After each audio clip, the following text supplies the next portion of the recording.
Welcome to our tutorial on removing the bio from your Twitter profile on PC. Let's walk through the steps together. Start by clicking on your profile image located at the top right corner of the screen.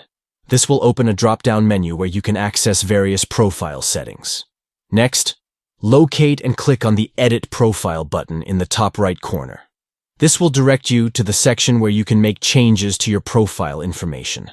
Now, identify the text box containing your bio information. Click on the bio text to select it. Once the bio text is selected, press the Delete key on your keyboard to remove the bio from your profile. After deleting the bio, ensure to click on the Save Changes button to apply the updated settings and save your changes securely. By following these simple steps, you can easily remove your bio from your Twitter profile on PC. Thank you for watching, and stay tuned for more useful tutorials on managing your social media accounts effectively.